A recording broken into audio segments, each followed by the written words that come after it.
Hello, everyone. Welcome to the second event of a four-part cybersecurity risk management series hosted by NIST and the Center for Cybersecurity Policy and Law.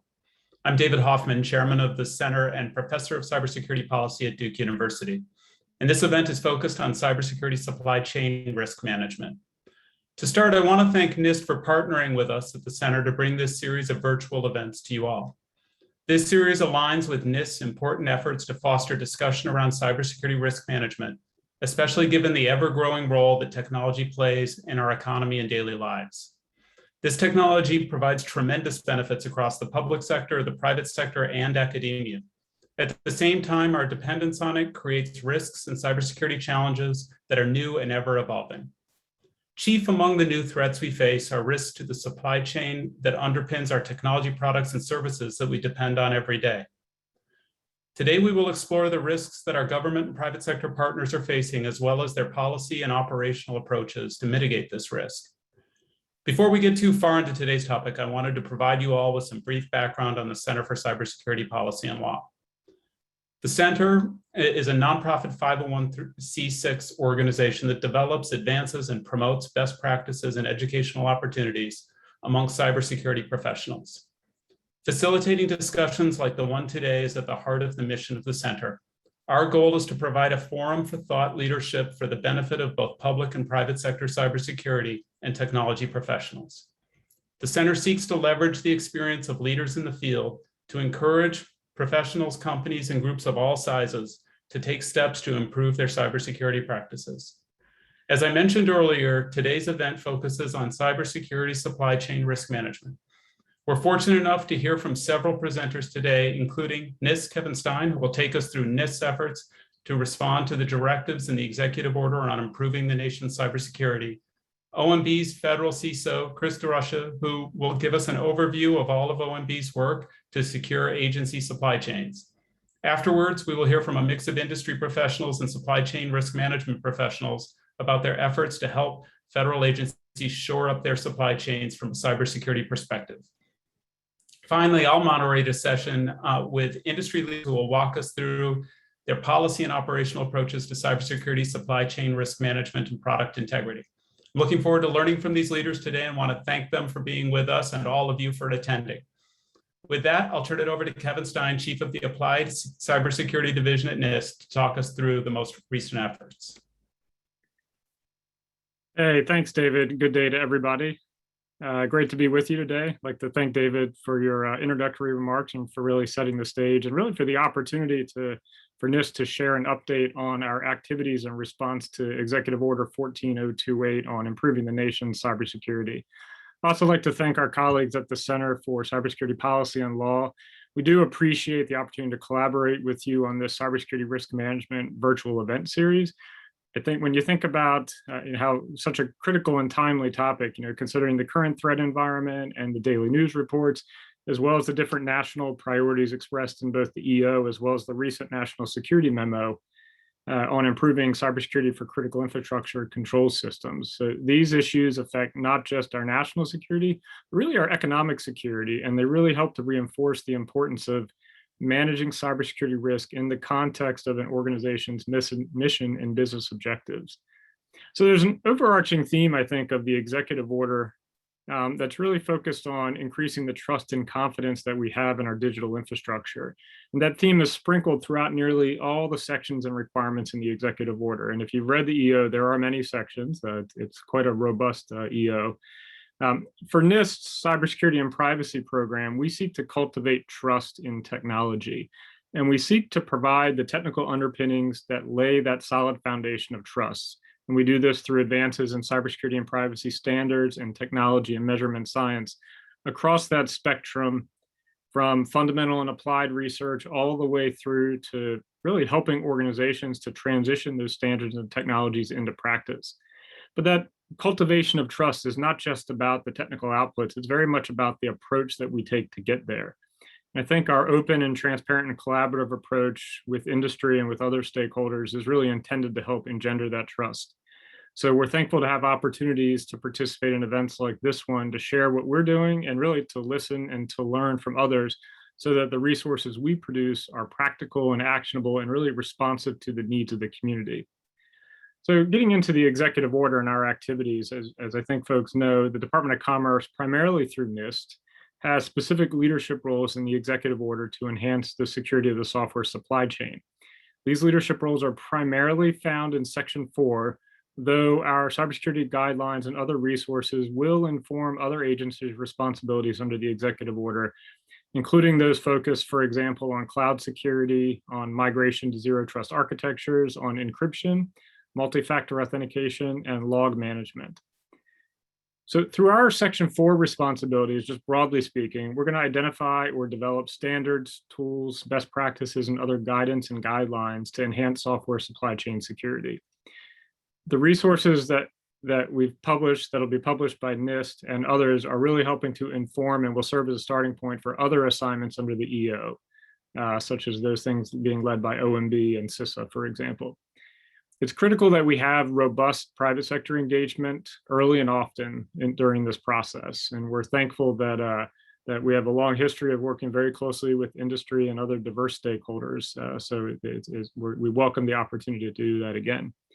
So to kick off our activities under the executive order, we hosted a virtual workshop in early June where we had over 1,400 participants engaged through that. And in advance of the workshop, we requested and actually received about 150 position papers from industry and others that have been very useful in informing the resources that we've produced already under the executive order, and also those that are coming up over the next several months throughout the rest of the year. At the workshop, we shared details about our plans to develop software supply chain related standards and guidelines that are called for in the executive order. And we received a lot of information and ideas about our approach and content to inform development of these resources.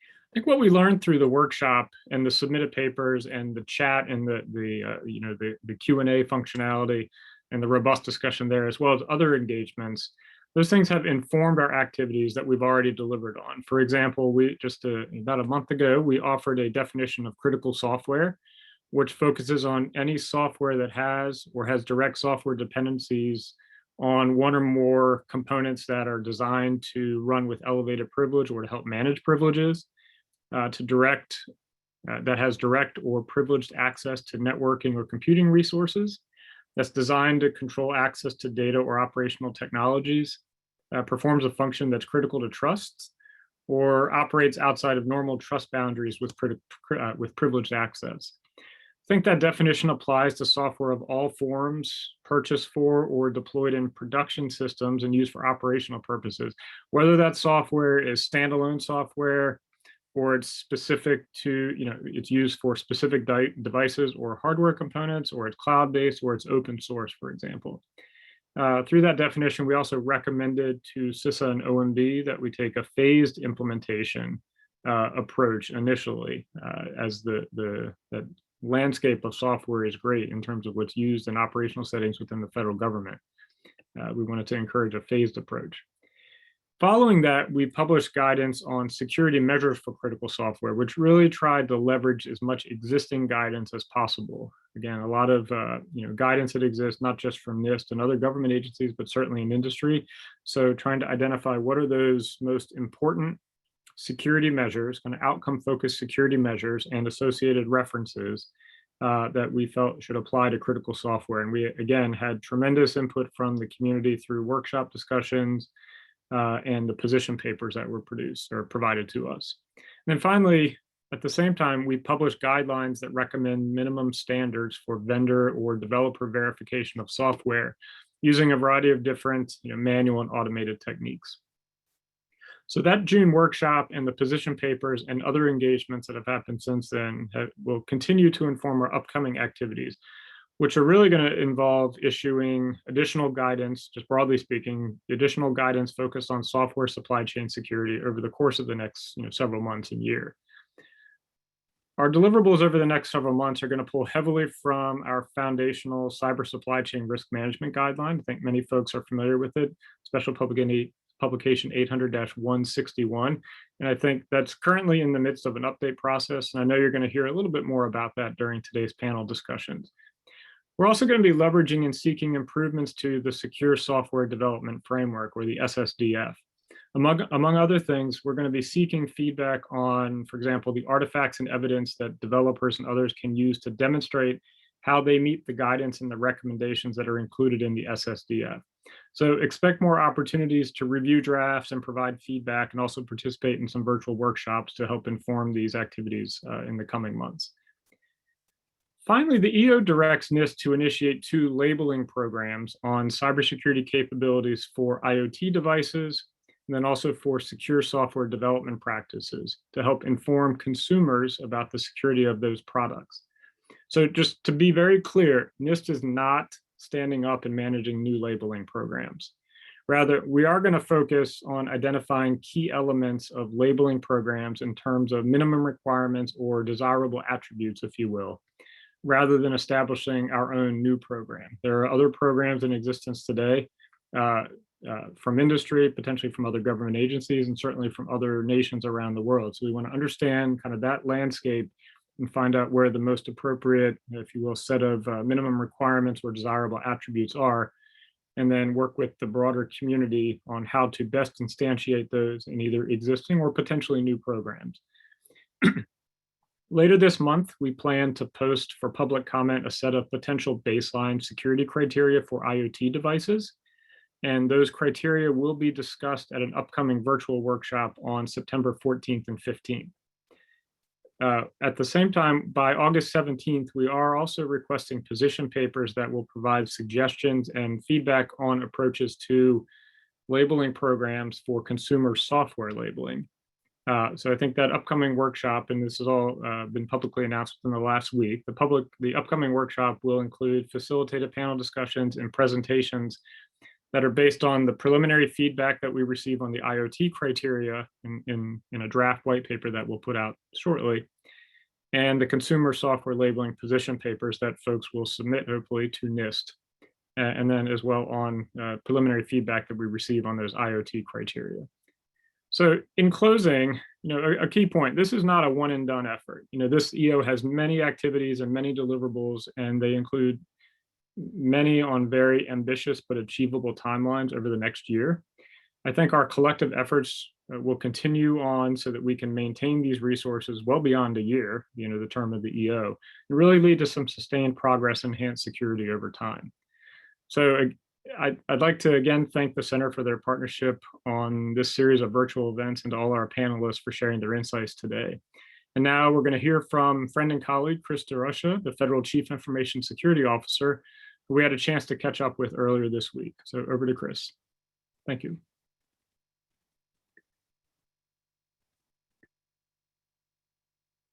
Good morning. My name is Chris Derusha, and I'm the Federal Chief Information Security Officer out of the Office of Management Budget. I want to start by thanking NIST for having me here this morning so that we can spend a few minutes talking about the very timely topic of supply chain security, but also some of the initiatives that we're running out of my office to address them. Over the past 5 years, I've been fairly mobile. I've worked in several jobs. One was at Ford Motor Company, managing enterprise vulnerability management for the global operation. Also as the Chief Security Officer at the state of Michigan, where we had a large centralized IT operation. And then most recently, before taking this job, as the CISO on the presidential campaign. One common theme throughout that was a strong focus on third-party risk management and supply chain risk management. Even on the campaign, where we had a very lean and mean team and not a whole lot of resources, we spent a lot of time risk prioritizing our vendor footprint and ensuring that we were working with them to apply strict security practices, DevSecOps practices, pen testing, really just making sure that they were doing everything that we expected of them and we were doing ourselves in our own IT footprint. So, I give that analogy just to make the point that even though now I'm sit in a position where we've got over 100 federal agencies that we're working to drive consistent practices across, even small operations have this issue as a top priority for them. And I think that means a lot, because there's a lot of good best practices in sharing that we can do, working collaboratively together between private sector and public. The cyber executive order that Kevin talked a little bit about already today is a core focus of my job right now, and also had a key pillar of focusing on supply chain security specifically. Now, the EO covers a pretty broad landscape, as I'm sure you're familiar with if you've had the opportunity to review it. Some of those priorities are removing contractual barriers to sharing threat and incident information, driving consistency in the application of cybersecurity contract clauses, and leveraging government buying power to incentivize secure software development. Another very interesting one is moving towards a concept of a software bill of materials, which I think is a very exciting thing that we can start to bring forward and to get the visibility that we need into a place where we haven't had it consistently in our field. So OMB, where I sit in the Office of the Federal CIO, we've got a very large role in executing and ensuring that agencies are successful with all of their tasks. And some of those include bolstering agency defenses, endpoint detection and response capabilities, beginning to assess their capability and maturity levels of zero trust and work with them to build those capabilities out and get them onto a roadmap to implement across the board. And also just strengthening their defenses writ large against specifically supply chain attacks. OMB is also working closely with NIST and CISA on Section 4 requirements, which Kevin has already covered some of, and supporting those efforts to define and protect critical software.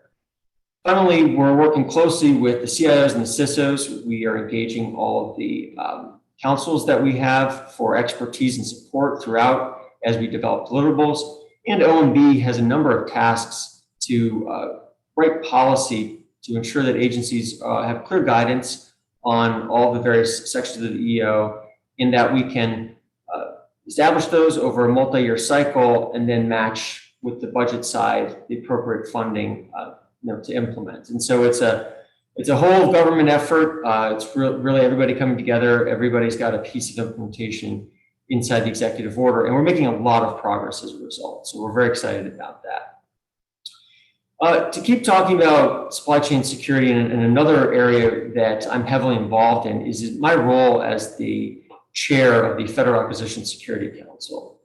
And, this council was created by Congress as part of the Secure Technology Act with the goal of making sure that we have consistent supply chain risk management process across federal government, and also giving it the authority to make recommendations for removal or exclusion orders to Department of Defense, DNI, or DHS, should we determine that there is a piece of software or hardware that, or more broadly, that is too risky to be part of the federal IT environment.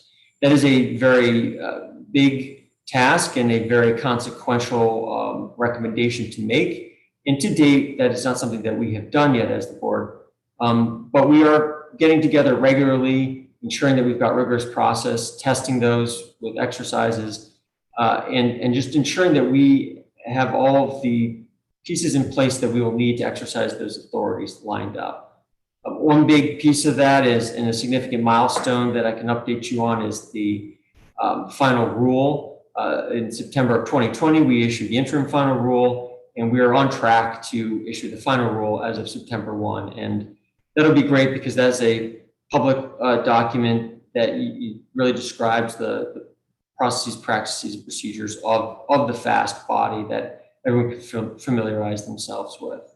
So we're really excited about that and getting through that, and it will allow us to shift our focus we're developing a strategic plan for FY22 and really thinking through how do we provide the right guidance. Do we need to do some new policy on supply chain risk management for agencies to help with that?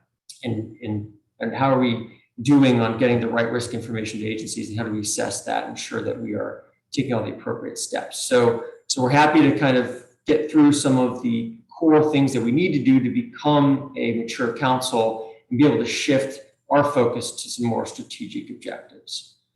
So those are the initiatives that I wanted to highlight briefly for you today. Really excited about this conference. I was taking a look at what you've got coming down next and looking at the panel you've got here following this.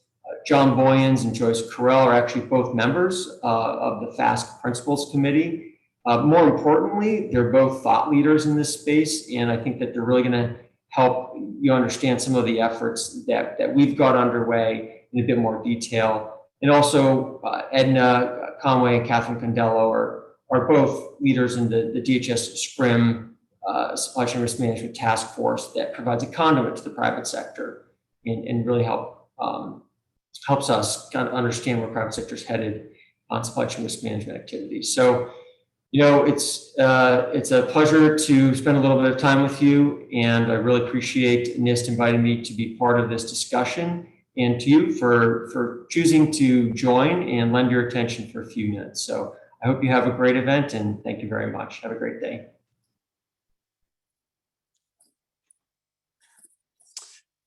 Great. Well, good morning. We're still at morning, close to. Really appreciate the update from OMB and the update from NIST. Thank you, Kevin. Great to hear where the government is at on implementing supply chain activities. My name is Grant Schneider. I am supporting the Center for Cybersecurity Policy and Law. I was the former CISO, Chris's predecessor, and also the first chair of the Federal Acquisition Security Council. So definitely looking forward to being able to see the final rule as it comes out. I know the work and efforts and interagency process necessary to get, that was required to get the interim final rule out the door. So definitely looking forward to the final rule. I'm excited to moderate our next panel. If our panelists could go ahead and turn on their cameras, maybe they're all there. There we go. Great. So we've seen a lot of cybersecurity activity in recent months, really over the past year, and this is driven an awareness, I think, around the role that ICT elements play and the concerns around supply chain, right? We had the SolarWinds activity that was a supply chain attack, definitely, focused on supply chain getting in. However, it was a nation state activity, and we'll talk a little more around, what we think we can and should do. But the executive order that Kevin talked about really is a response to that activity. And what do we need to do, and what can we do from both an industry and government perspective? Our panel is really going to focus on, what can we do to protect the government and to ensure the security of the supply chain of the systems operating inside of the government, government information system. So with that, really excited about our panel and our panelists. Chris actually already did a little bit of the introductions, which was great. We've got John Boyens, who's the Deputy Chief for Computer Security Division at the National Institute of Standards and Technology. We've also got Joyce Carell, who's the Assistant Director for Supply Chain and Cyber at the National Counterintelligence and Security Center. We've got Edna Conway, Vice President and Chief Security and Risk Officer for Azure at Microsoft, and Cathy Candela, the Senior Director for National Security and Emergency Preparedness at Lumen. So thank you to all the panelists for being here today. Really appreciate it. You are all luminaries in this space, and everyone is looking forward to hearing from you. Also, we do have a Q&A button for participants. Feel free to submit questions, and we will get to those as well.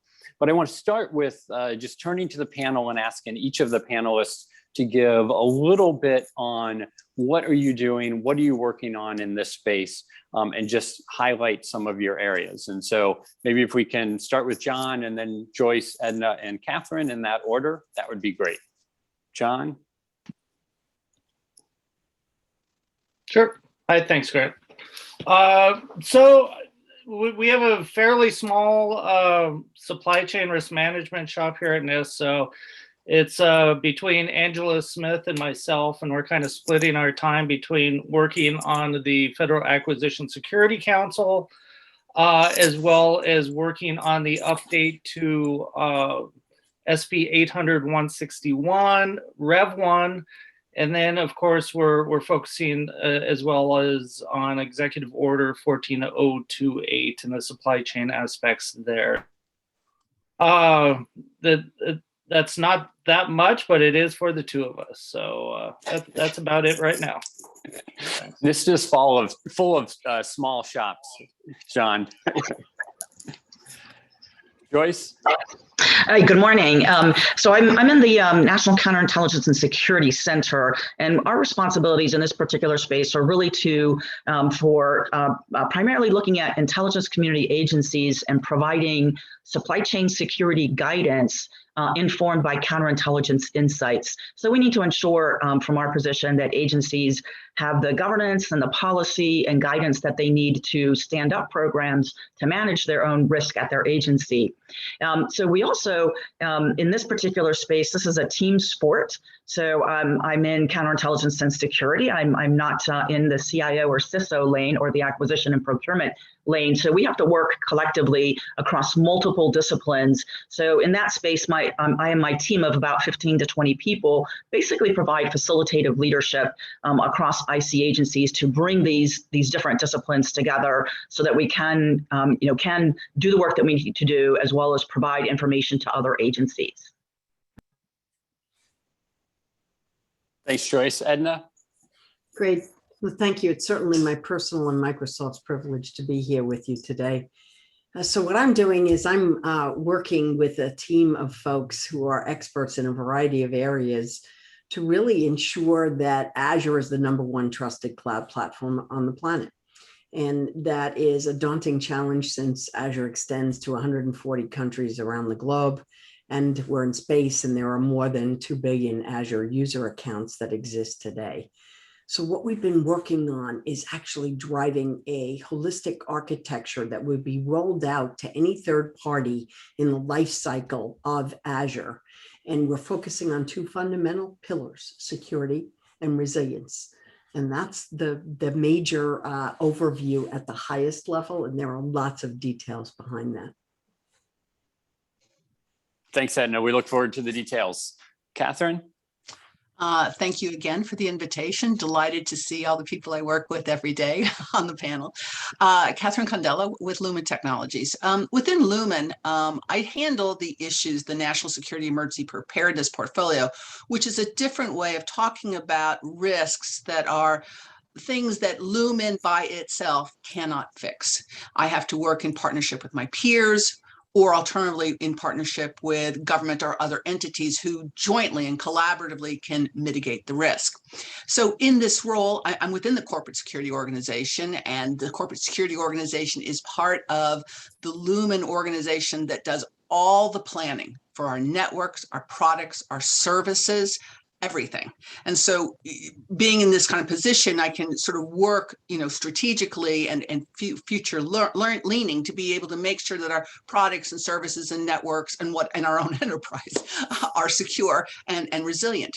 Now, on the flip side, as I noted, I do work collaboratively with all my favorite competitors, my peers within the sector, my peers within cross sectors. So most of the work that I have done, even though it doesn't have supply chain per se attached to it, is indeed a supply chain issue. Power's reliance on, communications reliance on power is a supply chain issue. So in this role, I am the vice chair of the Communications Sector Coordinating Council, so I get to work with all the segments within my sector.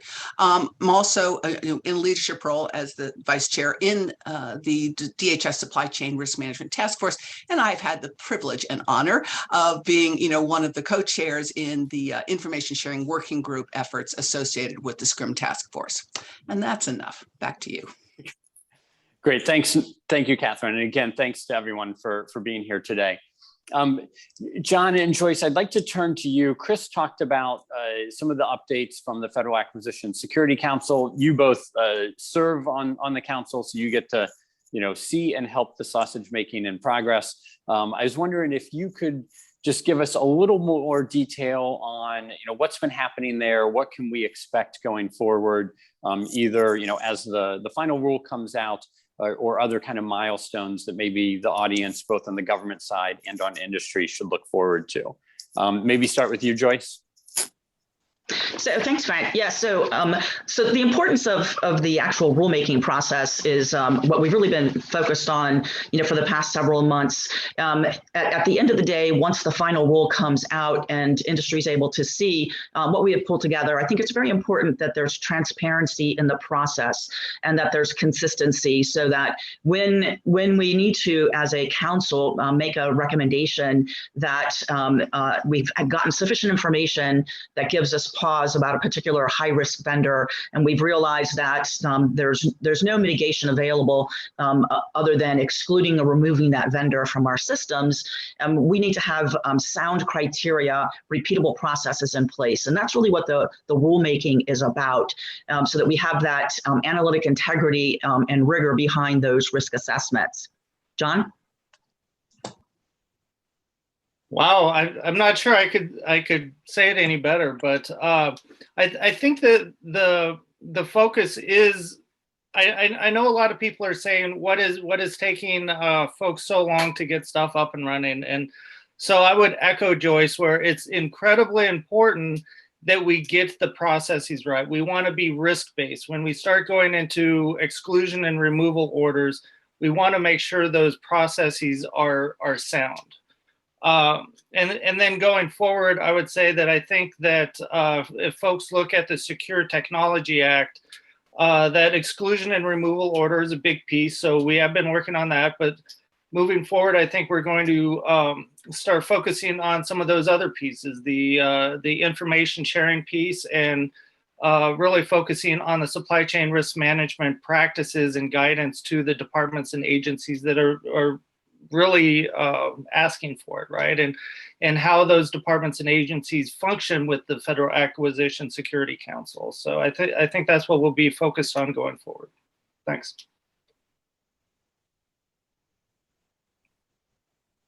Thanks to both of you. I guess one follow-up question. Can you talk at all, and not specifics of I'm sure I imagine, I'm not sure. I imagine there's a list of potentially covered entities that the FASC, is going to look at. But do you think after the final rule comes out that that's a process that's going to get underway, or maybe it's already underway, but to actually sort of go through and implement the process that the IFR sets out for doing those assessments and evaluations for either of you? I would say that we really can't get into details at this time, because we haven't gone through the complete coordination of the final rule, and that needs to be solidified before we can start, before we can embark upon the process of considering what factors might lead us to say we need to look a little bit more closely at a particular vendor.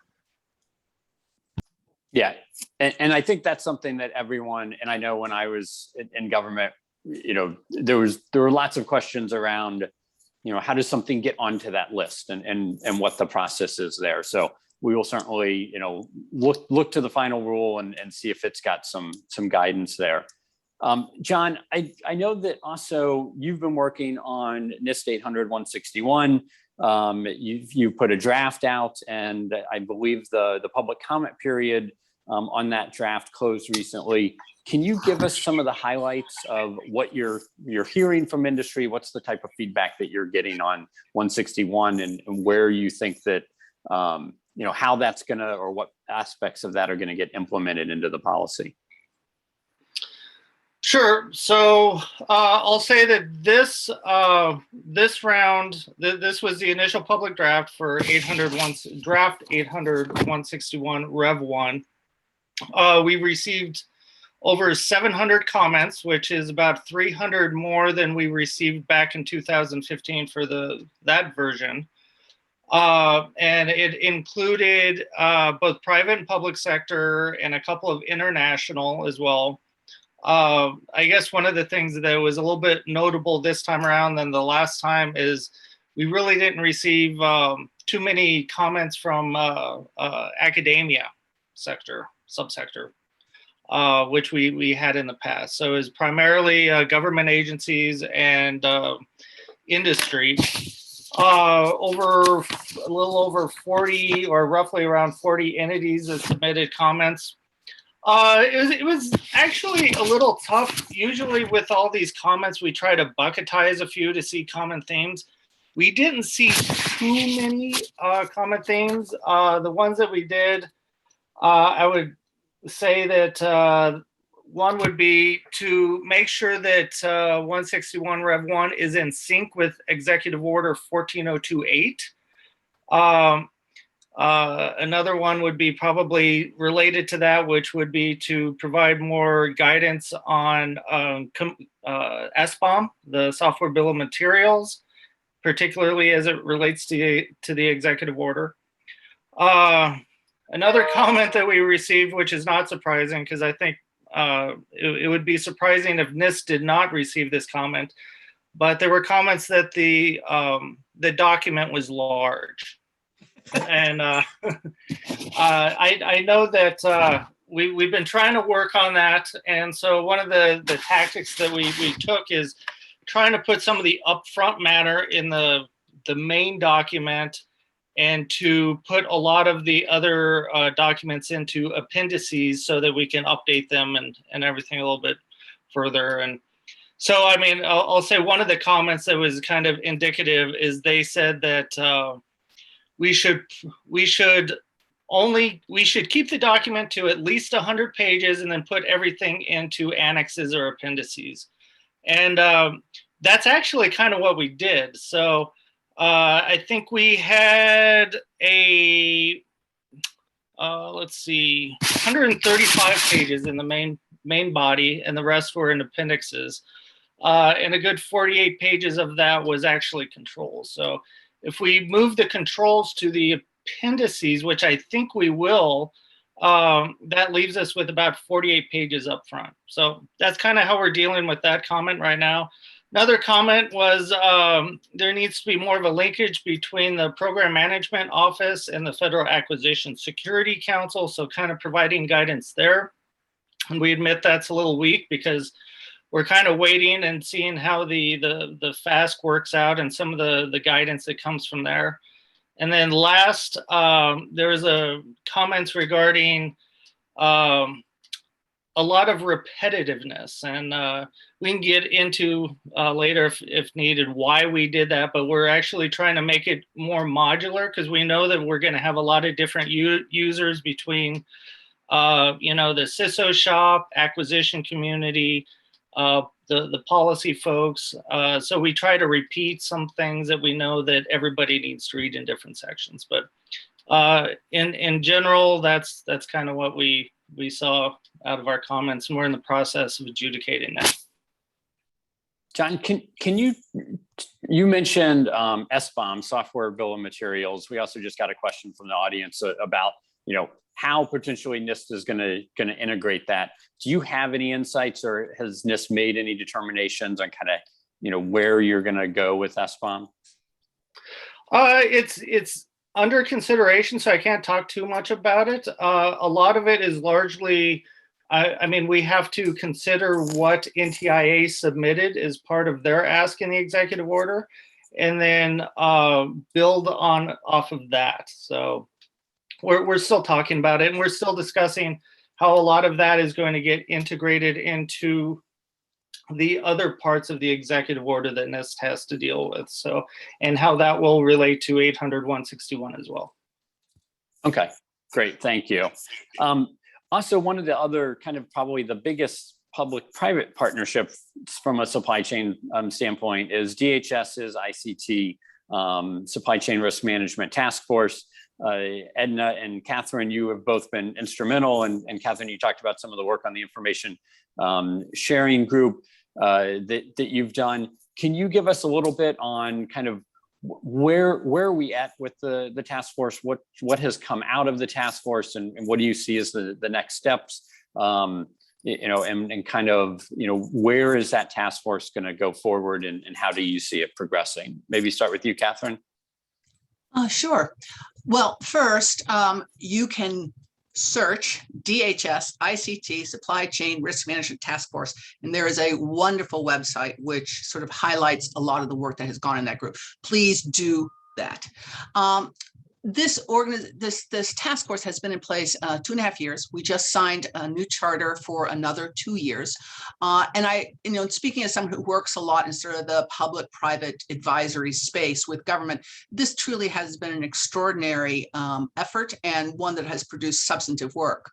Sort of in the year 1, year 2 timeframe, we kicked off the information sharing thing, which we can talk about later. We identified processes and criterias for evaluation of ICT suppliers, products and services. We identified sort of market segment and evaluation criteria for when you want to use qualified bidder or manufacturers lists.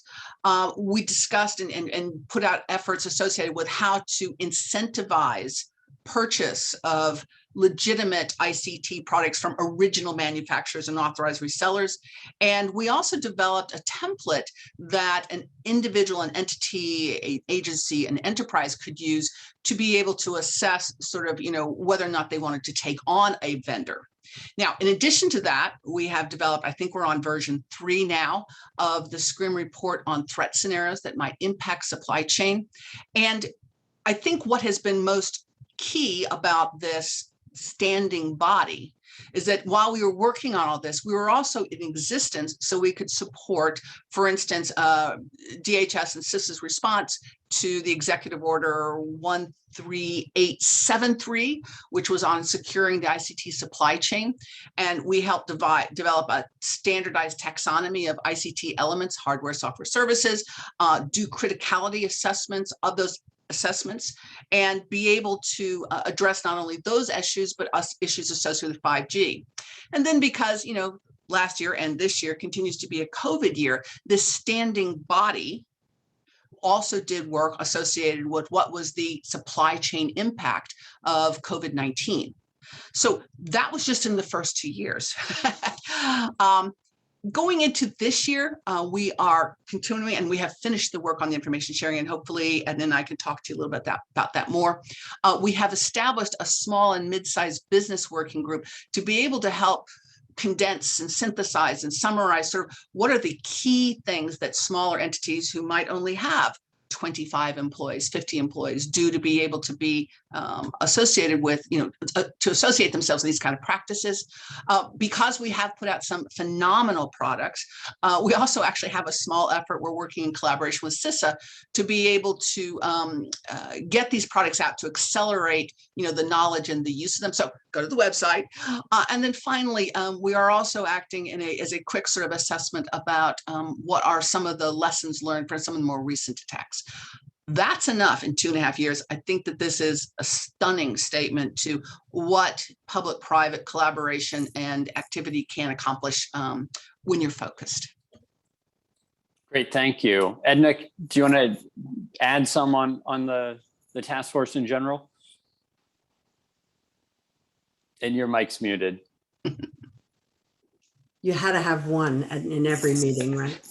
I think Catherine gave a beautiful overview of what we've done. I think the one thing to elaborate on is the beauty of having the public-private partnership is so many of us find ourselves in other forums as well, and we can bring the richness of that. So for example, like Catherine, I sit on the executive committee of the task force, but I'm also on the executive committee of the Critical Manufacturing Sector Coordinating Council. And so that's a very different lens. And I can share insight through those sectors that I participate in. I'm also an advisor on the Healthcare Sector Coordinating Council and a few others. But the other thing we've done is we've leveraged the depth of knowledge of both the agency members and the private sector participants. And when I say depth of knowledge, well, we maybe have one person on the task force. What we've done when we pull together these work groups is we have subject matter experts that span a wide variety of expertise. And I think this gives us a unique opportunity to have look, it's not perfect, but almost one-stop shopping to look holistically across the entirety of the life cycle, identify what we think both the low-hanging fruit is, and quite frankly, what we're going to do in the next 2 years, which is not low-hanging fruit, but the more difficult challenges that we face together. Great, thank you, Edna. I do want to talk a little bit about the information sharing work that you have done along with Joyce. I think the three of you really led a lot of that activity. Can you talk a little bit about, what were your findings in that? Kind of what is the most critical information to share with agencies, or back and forth, right? Bidirectional sharing, and how can agencies leverage that work in order to help secure their supply chains? Joyce, maybe start with you on that. Sure, certainly.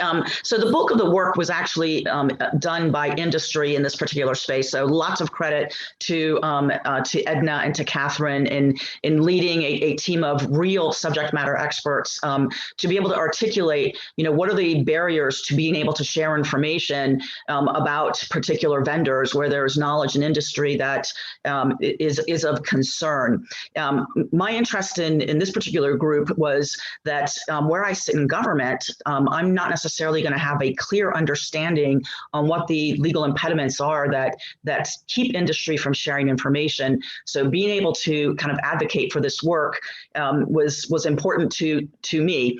And I wanted to add to that in the supply chain environment, when we talk about sharing information, and people hear me talk, and I'm in the intelligence community, there's an assumption that intelligence information, or information derived from intelligence, is that most vital information that makes the difference between whether you say yes or no to doing business with a third party. And I have to say that's just not the case. There are many different sources of information when you think about your risk assessment and your decision analysis, and industry is one of the key partners, and maybe the only source of that vital information that does take you from either no back to yes, or yes to no.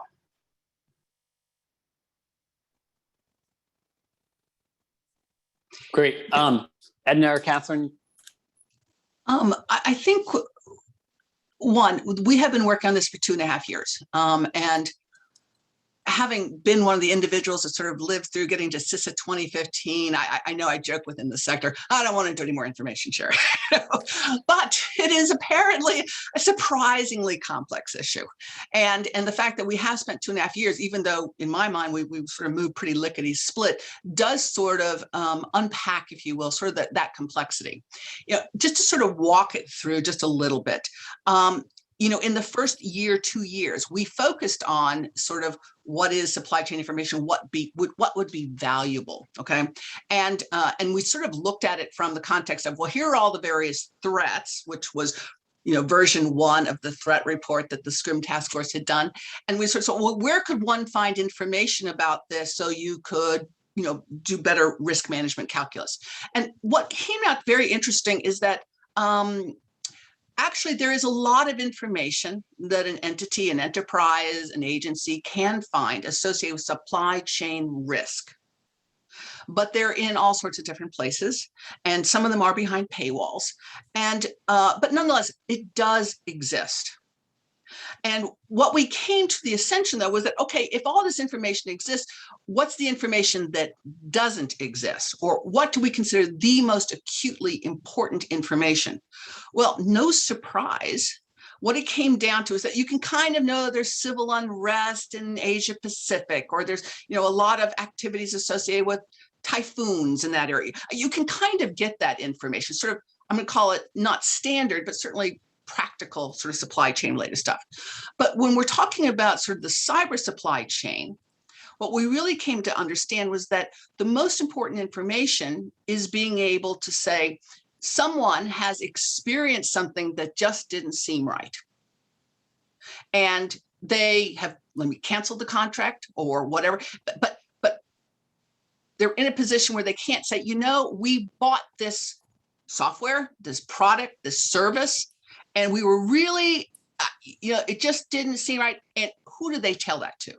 And what we came to understand was that, when it was all said and done, that probably the people who would know that sort of this doesn't look right kind of tonality to the supply chain was going to frankly be an industry, because government tends to be a lagger in sort of adopting new technologies or new capabilities. And so if they were the ones who sort of the first ones to sort of go, that doesn't look right, what was it that made them not share the information that they bought something from XYZ vendor, it just didn't smell right, and they canceled it? Well, that's where we came to unpack the fact that there were legal issues associated with, in this case, industry sharing with industry, as well as industry sharing with government. Being able to understand that most of the information does exist. Granted, you'll have to find it or to leverage it, but that there was still some class of information which is perceived as being the most valuable, but there are legal boundaries associated with it, sort of acted as the foundation for the work that we kind of ended up finalizing this past 6 months. And maybe I'll turn over to Edna, because she is an attorney, and she can talk about some of that. Thanks. So here's what I think is intriguing, right? Is when you say cyber supply chain, I'm going to propose to everybody we take cyber and put it in a bucket and cover it and seal the lid. There is nothing that doesn't impact communications and information technology. So quality problems, for example, are impactful to cyber risk. And the beauty of the supply chain risk management task force is we approached it in that way.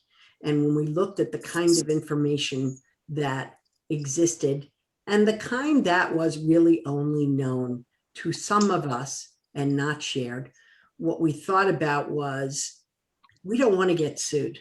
We have the privilege of living in a democracy, and people can bring independent private party claims of a whole variety that say, if you articulate that I, Enterprise X, am engaging in problematic behavior, whether it's your quality is inappropriate, you're using substandard laborers, you are doing a whole host of other things that might not be best practices for cyber. What if you never do FAST or DAST or pen testing?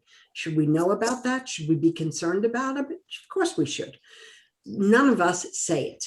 And we don't say it because we are constrained by the privilege of living in a democracy. Well, when you look at CISA 2015, it existed for a long time now.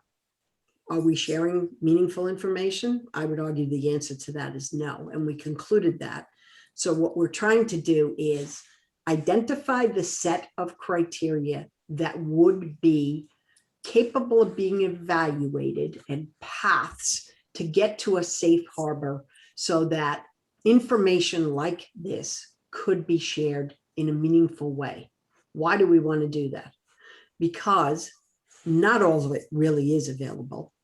It's only known to a few. Some of it needs to get to small and medium businesses who, even if it's behind a paywall, can't get access to it because their ROI on that paywall price is actually not in their best interest as an enterprise, and a whole host of other things. So we concluded that there are 3 or 4 paths legally that we propose could allow us to get to a place where we actually give protection to those who share this information, provided that the information has, 1, integrity behind it. It is not based on rumor, it is based on reality, it has been vetted.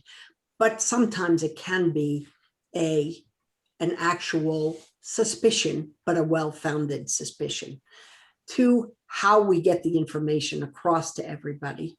And 3, leverage a repository of that information, but also recognize that things change over time in the supply chain so that we're not going to hold third parties to a standard that says, once we have articulated that you have a problem, you will always have a problem, right? Realize the way the world works. Anybody in security understands protect, detect, and mitigate. mitigation can often place those who might have been laggards into the forefront of leaders.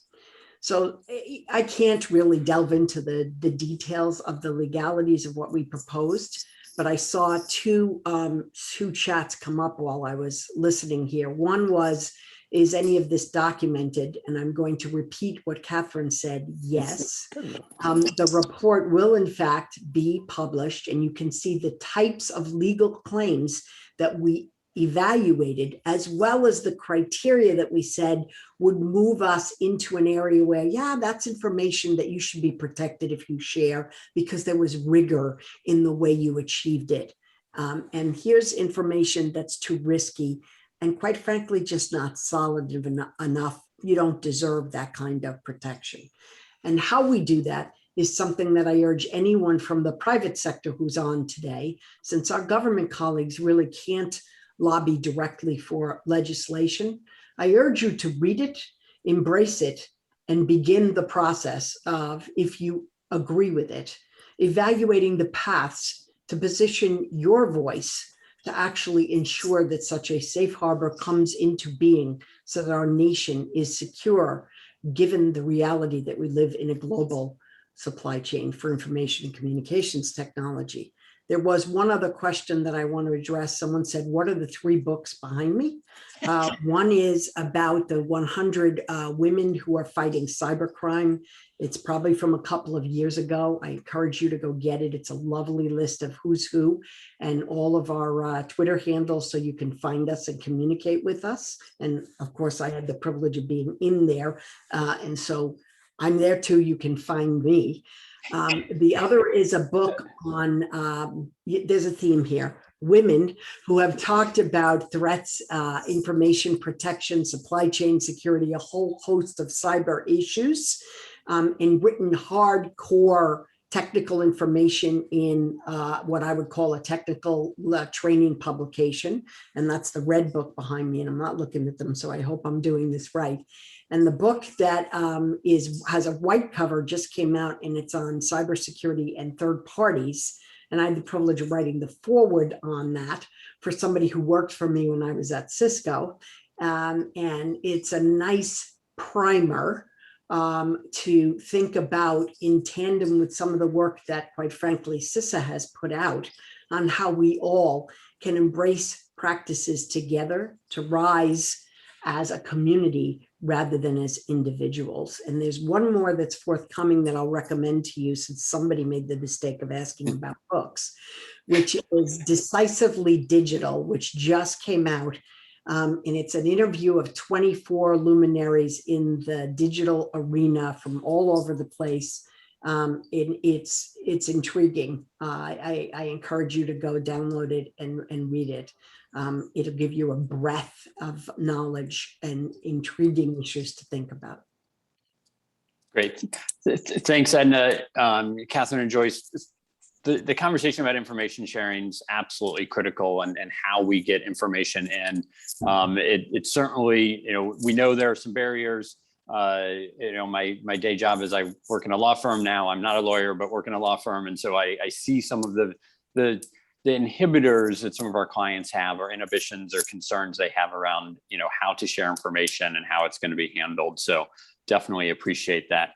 I want to turn to talk a bit about, in wake of SolarWinds, a little more tactically, what do we think, or what do you all recommend that agencies can be doing right now? Understanding there are big problems that we still need to solve around information sharing and others, but kind of what are steps that agencies can be taking right now? John, I want to start with you, and maybe you can talk a little bit about just risk management in general, and what risk management steps, or should agencies be doing something differently than they did a year ago in wake of that incident? Okay. And maybe I'm getting old, and maybe this is becoming, ad nauseum with me, but I mean, risk management is fundamentally about identifying, assessing, and responding to risks. The world that we're working in with technology is becoming ever so much more complex. the supply chain is incredibly complex. Knowing the technology, the suppliers, everything is very complex. So I go back to the fundamentals of blocking and tackling. I mean, I think risk management is fundamentally about knowing, right? It's that identify step, I think, is very underrated.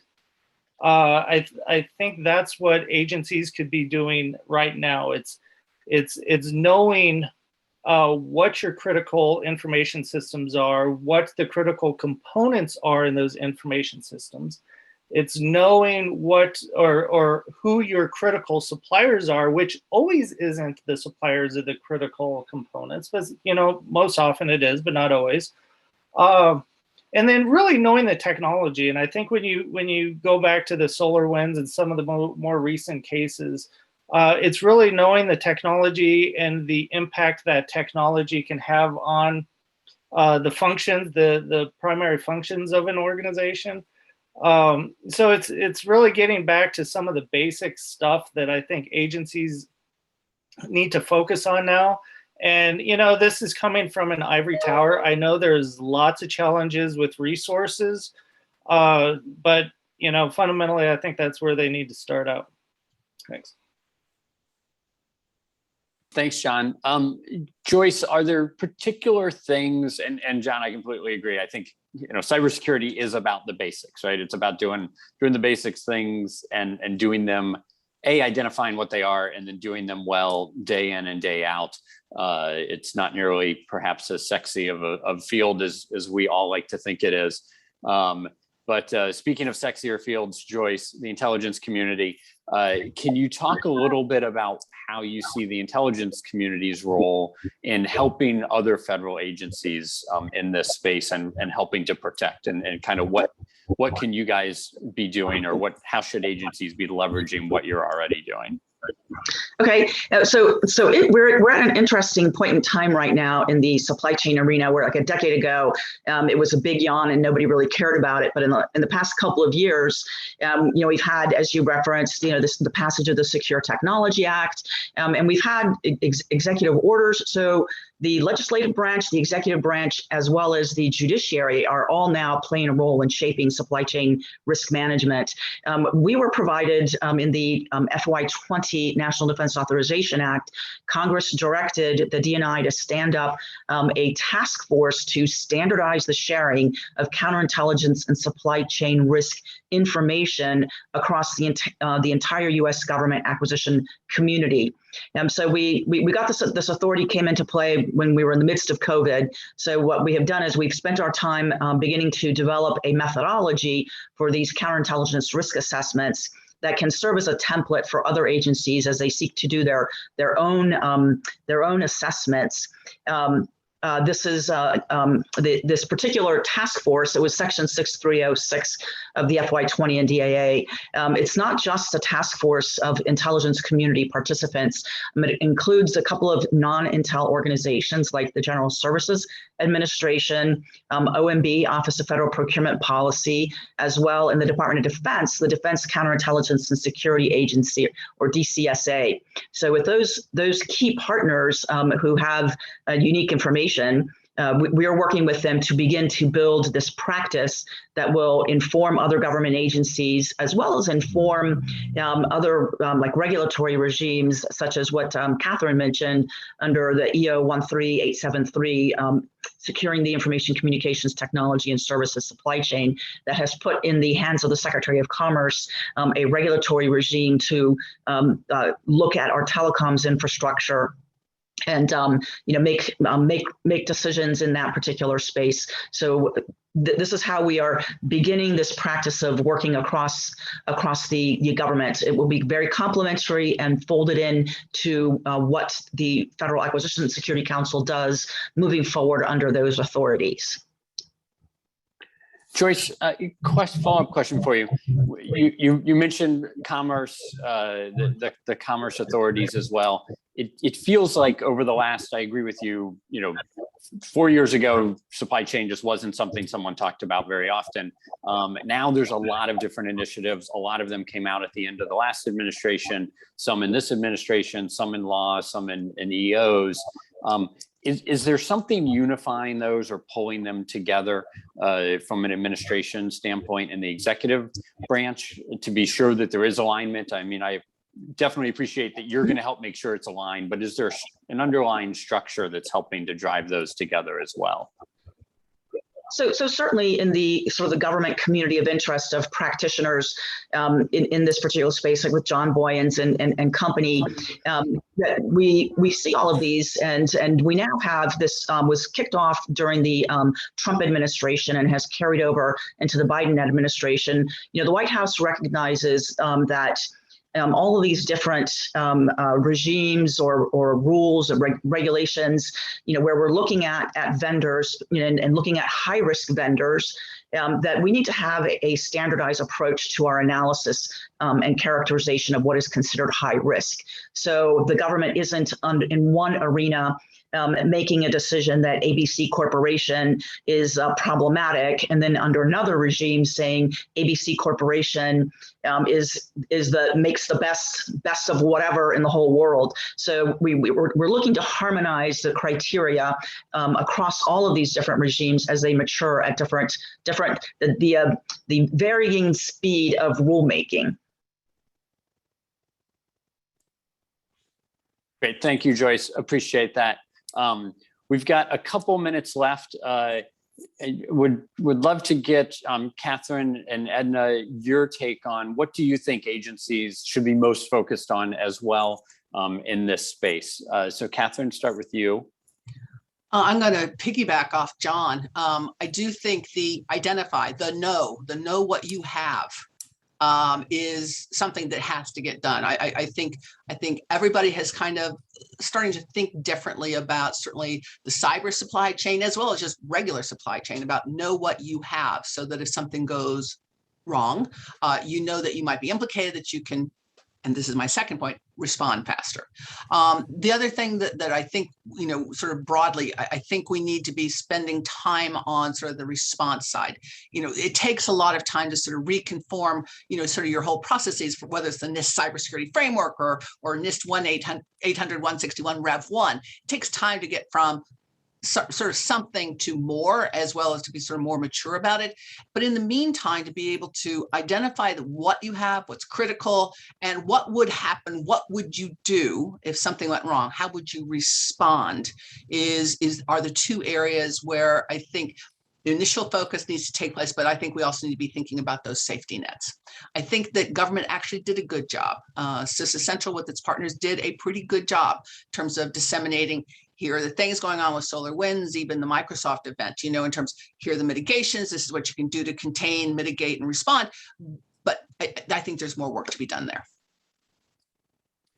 Great, I completely agree that having that situational awareness of what both is in an agency, but also enterprise-wide. When I was working at the White House, you know, something would happen and the first question was, what's the exposure of federal agencies? And that would kick off a, you know, 3-week, if you're lucky, data call to figure out what we had, as opposed to, you know, let me go look at a screen. And thoughts and recommendations for agencies and what they can be doing right now within the confines of kind of the policy space we have as it is. I'm going to deviate from policy, if you'll let me, because I think the first thing that you can do is think about the reality. You need to be validating the integrity of who you're working with, as well as what you're utilizing. Those are two different aspects. And people often think a CISO knows about product security, and they frequently don't. They know a tremendous number of things. And I think we need folks in government who actually have run a supply chain, a real supply chain, where you make something. Government has a huge amount of procurement. It does not make things generally. And I know my folks in DARPA will disagree with me, but even there, they're giving money to somebody else who's doing it. So if I left you with two thoughts, it would be beef up, pull from, we see so many folks being pulled from the government to the private sector. I'd like to encourage, particularly those of us who may be at the, what's the euphemistic way to say this, senior stages in their career, to spend a little time giving back and sit down and say, I've crawled through factories, I've seen how this works, share the insight, whether it's in a public-private partnership, and for our agencies to rely on us and pull from us. We're out there. There may not be many of us, but there are enough who will do it because it's the right thing to do. No, definitely agree. I think that being able to get, we could talk about workforce and transitioning people in and out of the government a little more seamlessly, and perhaps that will be a future series that we'll do. One quick last question. We'll see if either John or Joyce want to talk. We did get a question from the audience about what we can expect to see changes-wise in the final rule from the interim final rule for the FASC, although I think you both said that's still in kind of final coordination, so maybe you don't have an answer. You're nodding, but I'll ask it anyway. I'll let Joyce answer. She usually keeps me from putting my foot in my mouth when I normally would answer a question like that, and I shouldn't. So up to you, Joyce. So Chris Derusha, indicated that we're on track to meet the deadline of publication of the final rule in September.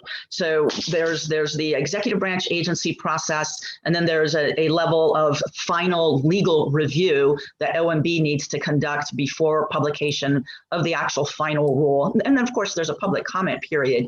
So until we have clearance from the final legal review, we really can't talk about the details.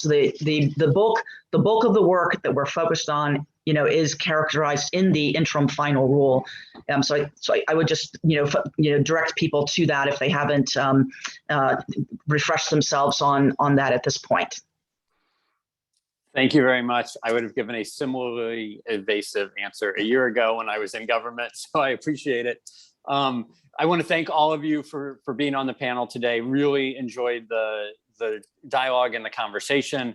And this isn't the end of the conversation, and it's not the beginning, it's really a continuous dialogue. So thank you all very much. Really appreciate your time. At this point, I'd like to turn back to David Hoffman for a conversation about best practices from industry and how we can all learn from that. So over to you, David.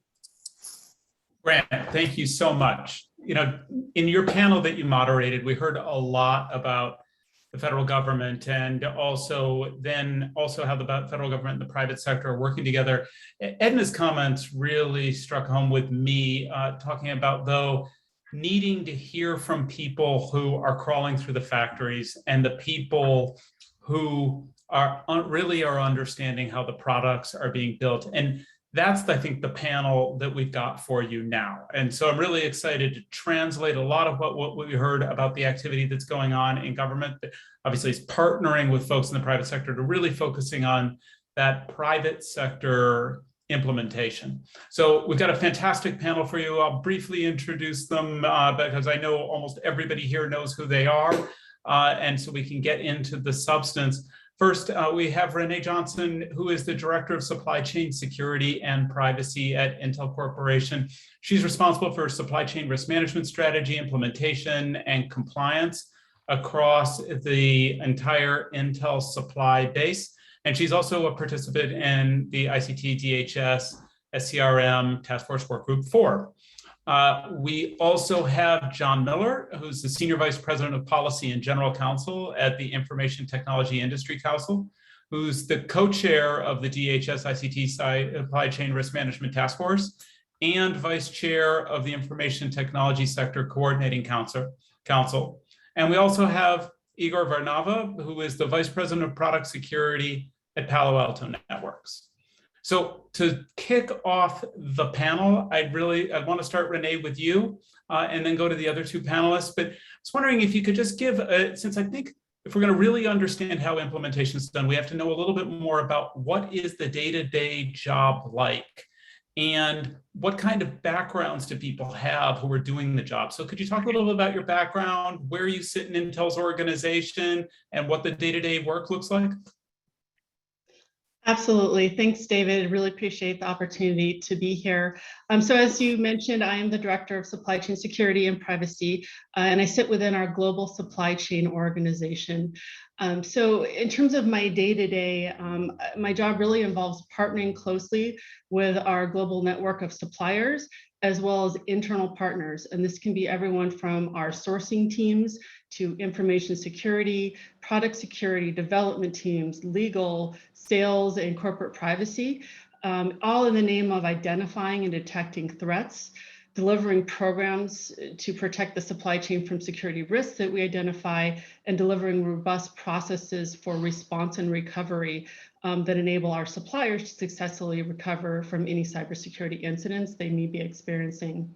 My team also manages compliance of our supply base to any US and foreign regulations or legislation that may be rolled out, such as the John McCain National Defense Authorization Act, Section 889, which some of you may be familiar with, or the recently modified Schrems II regulations coming out of the EU Commission.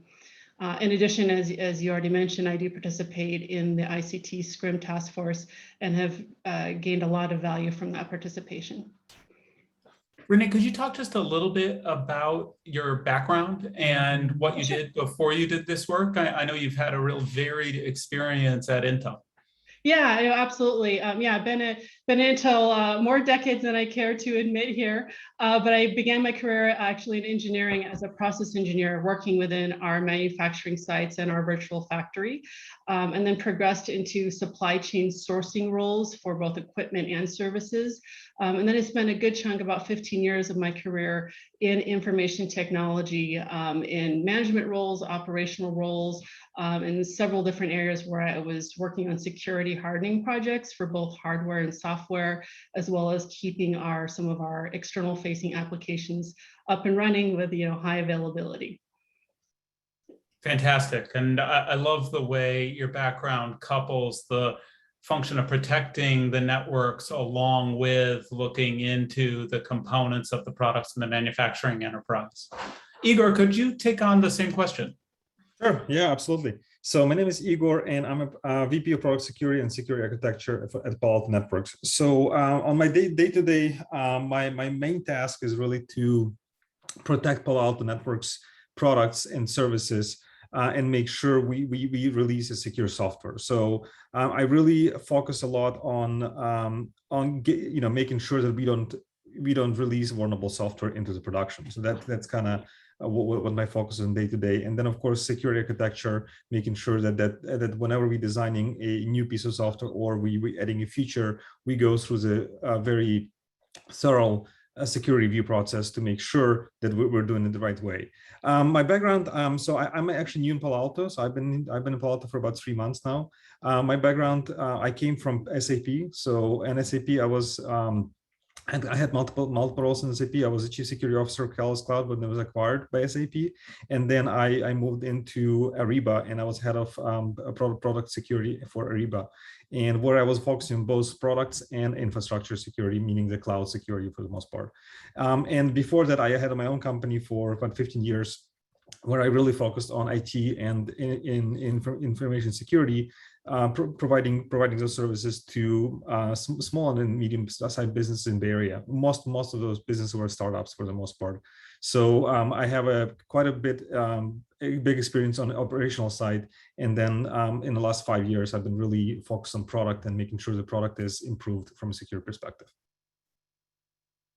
Thanks. And I love the way that we've got a participant with Renee who works for a company that predominantly, while there's a lot of software that goes on, predominantly is a hardware manufacturing company, and also someone who comes from more of a traditional software background. I've always thought, if you're looking at integrating these types of functions, you need to look at really how are you going to gain a deep knowledge of what the company actually does? And John, that puts you in a unique position. So I'd love for you to describe your background and what you do day to day, but also I think you are in a really unique situation to be able to see a diversity of IT companies and how they bring different people together to address these issues.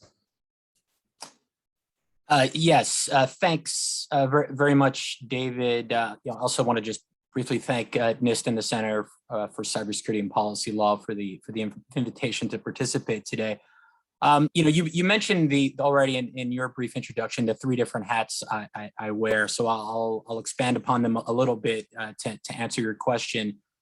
First, I am Senior Vice President for Policy and General Counsel at ITI, the Information Technology Industry Council, where I lead our trust data and technology policy team. So this includes cybersecurity and supply chain security policy. And to say a little bit more about ITI, we represent 80 of the world's leading technology companies, including the companies represented by my two fellow co-panelists here, that really, I think, do represent the breadth of the technologies sector. So not only including hardware and software, but also services and data, et cetera. So, I don't think I'm going out on a limb at all to say that this particular topic that's the focus today, supply chain security, it's a priority for all companies, as well as governments, obviously, in this day and age.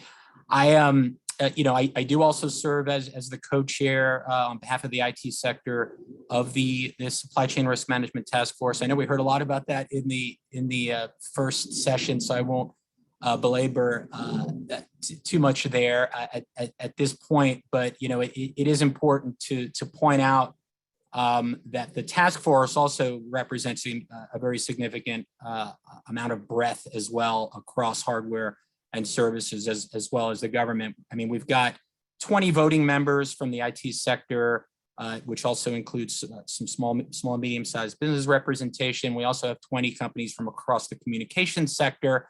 Then we've got at least a dozen federal agencies and partners, in addition to DHS CISA, who's the sponsoring entity there. Again, I think representing the interest and involvement really from across the technology sector in this topic. And then finally, the third hat, the IT sector coordinating council.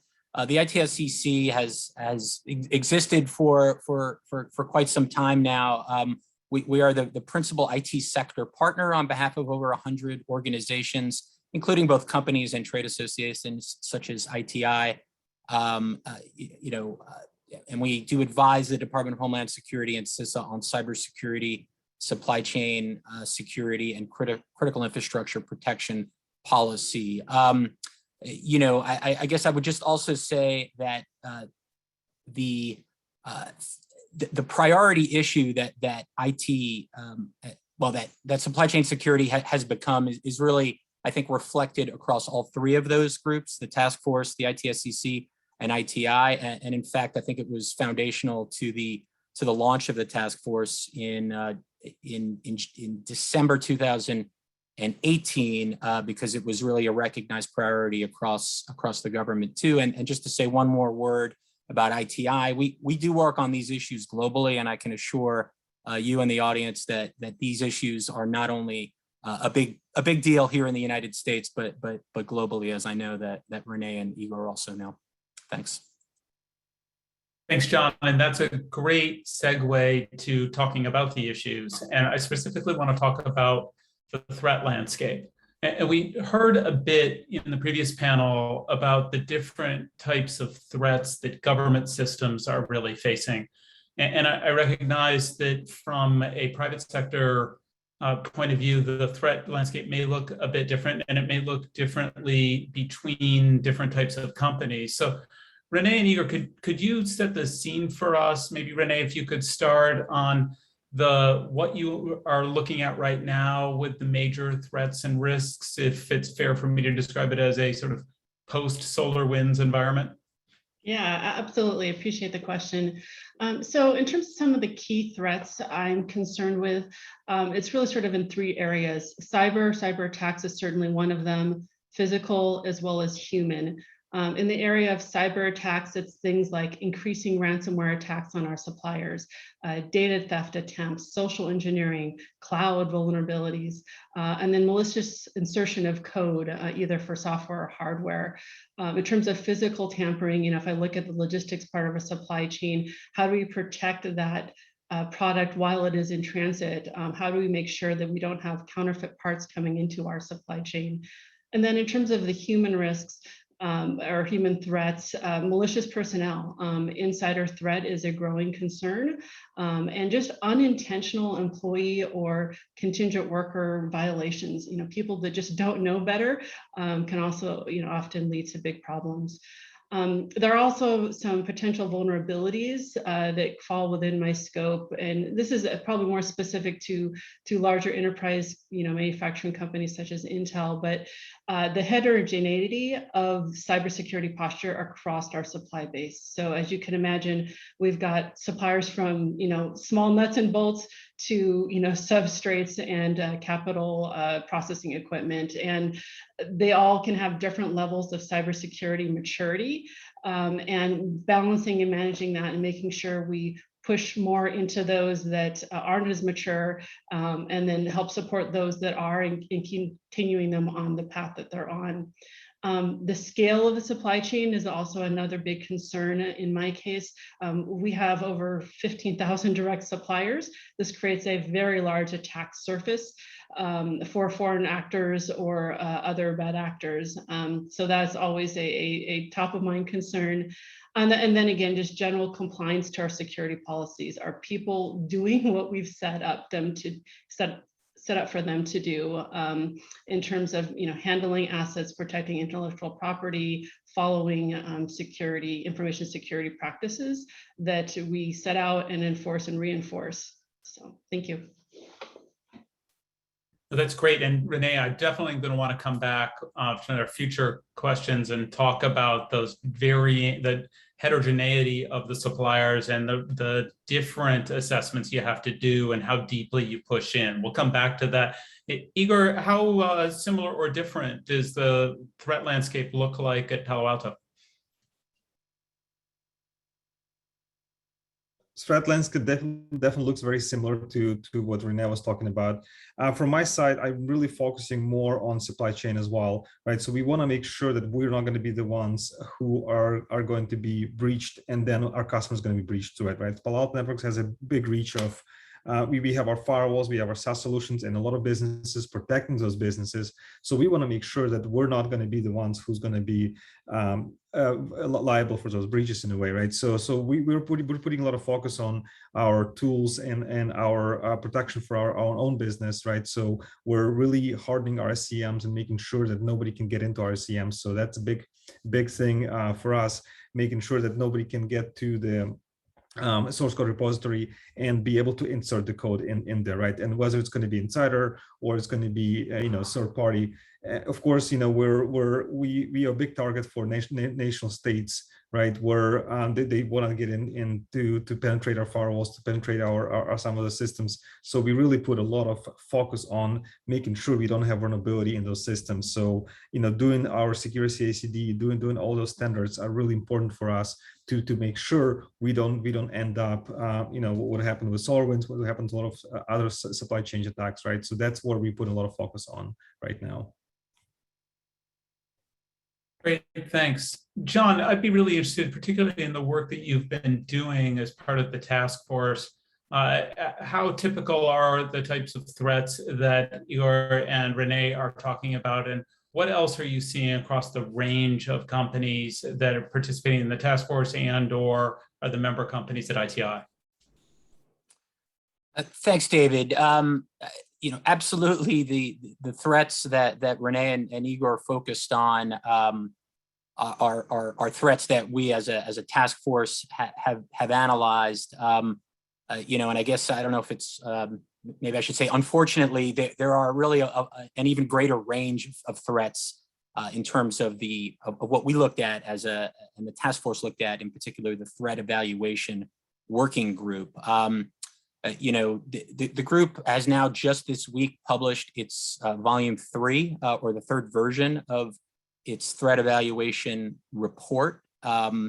Year one was focused on looking at supplier-related threats to the ICT supply chain, and I think the grand total there were 188 different threats broken down into 9 separate threat groups, and then in year two expanded that look and really in the kind of half of a year as well to also cover products and services, so that report has been iterated now 3 different times. I think when we look at what's in the report, we looked at not only the threats themselves, but had a kind of a threat scenario development process to provide concrete practical examples and different threat scenarios that could hopefully be used to inform procurement actions and other types of actions there. And just to say a bit more about the categories of threats, certainly not going to go over 200 plus threats at this point here, but I think it's it's interesting. I mean, certainly we're focused, and Renee and Igor both mentioned cybersecurity threats. That is the largest of the 9 threat categories, and things such as ransomware as examples there were already mentioned. But there are 9 other categories, including things like legal risks, right? And whether we're talking about something like intellectual property risk, or something I know you know about a lot about privacy risk related to data, or even supply chain risk information and the risks related to sharing that, which we also heard a lot about in the previous panel. There's another good example. Economic risks is another type of example, and even looking at the economic viability of suppliers. I think Renee mentioned certainly at least over, I think 18,000, but a lot of suppliers, and they're located all over the world, and figuring out the viability of your suppliers, particularly in situations where there might not be a lot of supplier diversity to have alternatives, is another good example of some of these other categories. And then, finally, and I think this is timely, there's a category on what we called external end-to-end supply chain risks, things like natural disasters and geopolitical issues. And oh, by the way, I think we all experienced, or in some ways are still experiencing something that we created, kind of a scenario to further describe, which is the impacts of a pandemic on supply chains, right? And that's just, as I don't want to minimize an attack such as SolarWinds and the impact on the software supply chain. But I think if we were going to look at what has had the biggest impact on supply chains, particularly through the broader lens of resiliency over the past couple of years, it's probably, unfortunately, again, the COVID-19 pandemic and all the various different impacts that has had on the semiconductor industry and a whole variety of others. That's great. And, John, I think one of the things that you mentioned is the need to really understand who your suppliers are and where those risks might be coming from. And we've got a question in the Q&A, which also I think is timely to talk about now, which is asking the question about the degree to which there's adoption of software's bill of materials as at least one mechanism for really understanding who the suppliers are and being able to identify risk. Igor, maybe you could start on this and then followed by Renee. Do you see people picking up using Sbomb as a way to do risk management? Absolutely. And, even from my past experience, where financial institutions have been using this for years now, right? I mean, every time you give them a piece of software or they subscribe to your SaaS services, they would ask you for what is the third-party vendors you're using, so they can perform the risk management. So I think it comes from both ways, whether you're subscribing to a SaaS service or still get on-prem software, or if you are developing your own software and giving to the customer, right? So you want to make sure that the customers are assured that you're doing the right way and making sure that you're securing your software correctly, right? So as you have a lot of third-party applications in maybe in your software, a lot of people are using open source nowadays a lot instead of rewriting the code, and all of those things need to be tracked and making sure that you don't have vulnerabilities in the code. As you know, open source is a huge issue for most of the companies right now, and if we are not doing our due diligence and patching those making sure we're patching those open source libraries, then we're going to be sustainable. We're going to be open to attacks from outside. So, you know, I'm looking at it from both perspectives, right? As Palo Alto, for example, we need to look at our suppliers and making sure we know what they're using, making sure when there is vulnerability, we know that they're patching their vulnerability. And from our side as well, we want to make sure our customers do the same thing, right? They want to be able to have the software bills and materials. They need to be able to run vulnerability analysis on that and tell us if something is wrong, right? So we're going to do it on our side. So from my perspective, I think that's been in place for years now in the financial industry, but I think it's now getting adopted, but many more businesses as I see, and I think it's going to be a good trend moving forward. John, you've been a leader in the industry talking about the role that Sbombs can play. Can you talk a little bit about that and how you think it fits into overall cybersecurity supply chain risk management and what you're seeing as far as adoption among member companies and other companies in the industry? Sure. And I certainly don't want to overstate my expertise on Sbombs, but I can certainly give you my view and the perspective of ITI. And you know, I think a couple of things to note. You know, I think as everyone's aware, clearly based on the previous panel, you know, and the earlier chats, you know, the recent cybersecurity executive order did task NTIA to define the minimum elements for what a software bill of materials are. You know, I will tell you from the ITI perspective, I think we did have a range of perspectives on what those minimum elements should or shouldn't be. And there's a bunch of different data fields in there. I mean, I think more or less on the data fields topic, you know, what NTIA produced aligned with you know, the data fields that were suggested, but there was some divergence there. You know, and I think that there were also some different perspectives on some of the, you know, kind of the other necessary pieces of an Sbomb, right? Both automation support and practices and processes. You know, I think as Igor was just suggesting, while you know, in some contexts there's more experience with, you know, an Sbomb type of concept, it is now just developing in some ways for use more broadly across ICT. And you know, I think that's important to note because number one, we really want to make sure that what we are building and defining is both usable and viable, particularly at speed and scale, if it's ultimately going to fulfill kind of some of the goals of an Sbomb.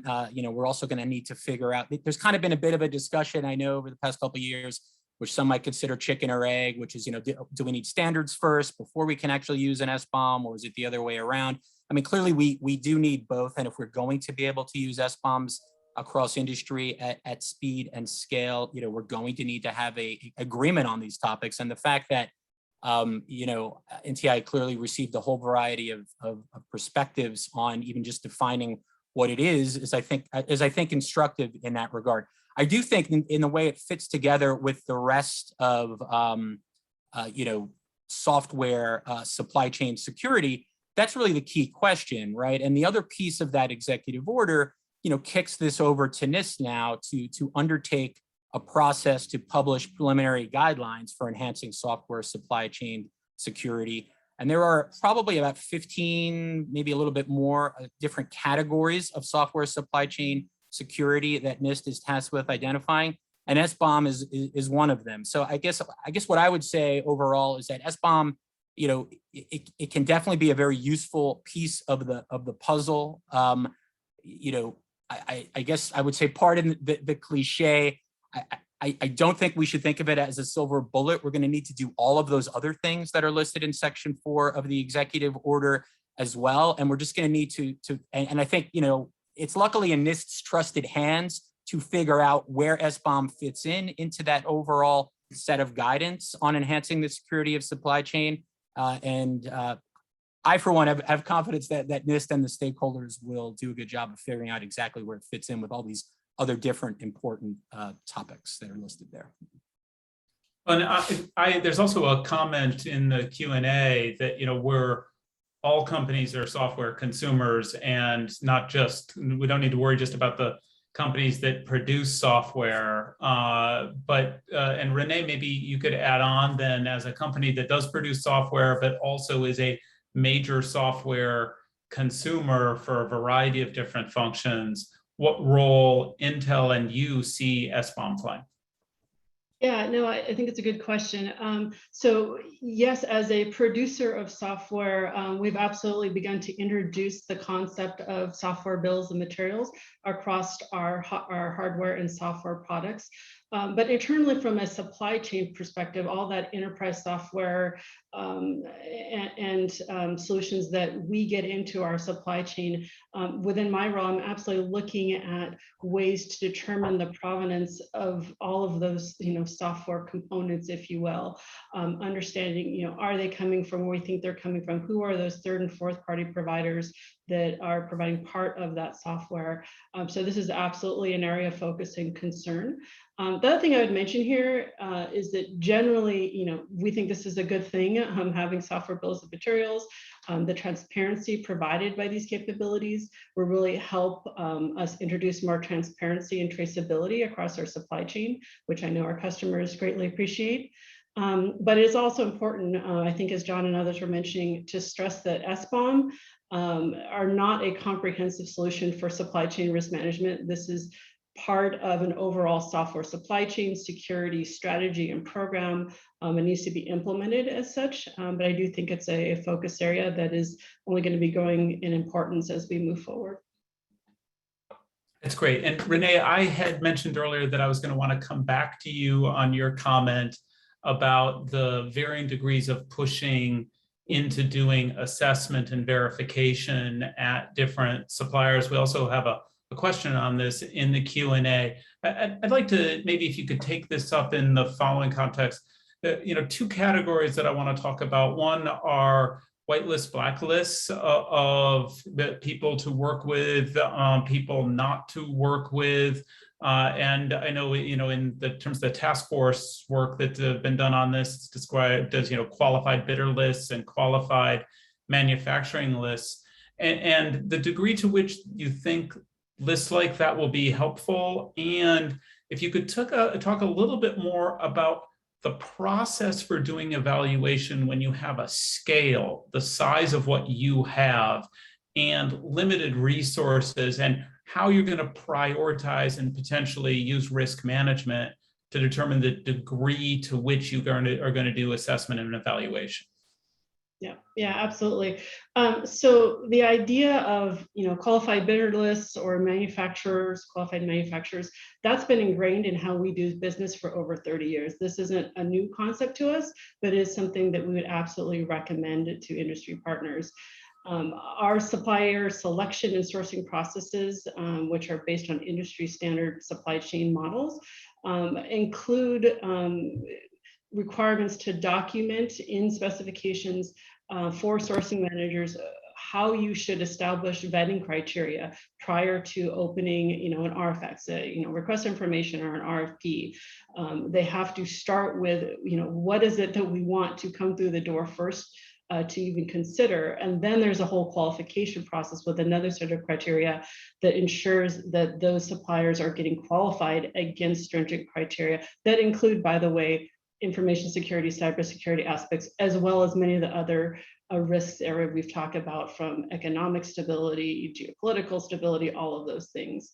In terms of how we tackle the very large amount of suppliers and managing risk for them, we have I guess sort of a proprietary risk tiering model that allows us to take a large group of suppliers and assess their inherent risk and put them into what we call tier levels.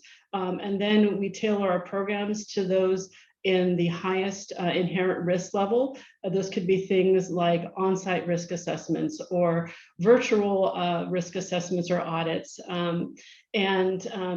We also include things like contractual language to make sure that they know what those expectations are up front.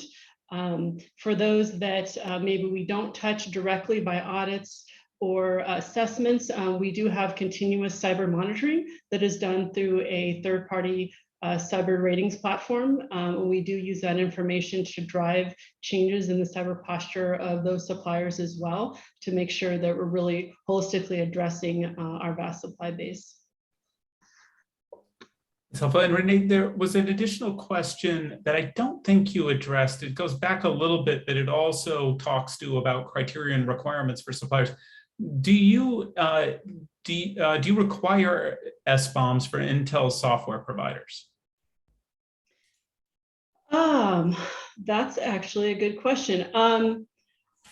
I don't manage that process. I would suspect that within certain critical enterprise software suppliers that is a requirement.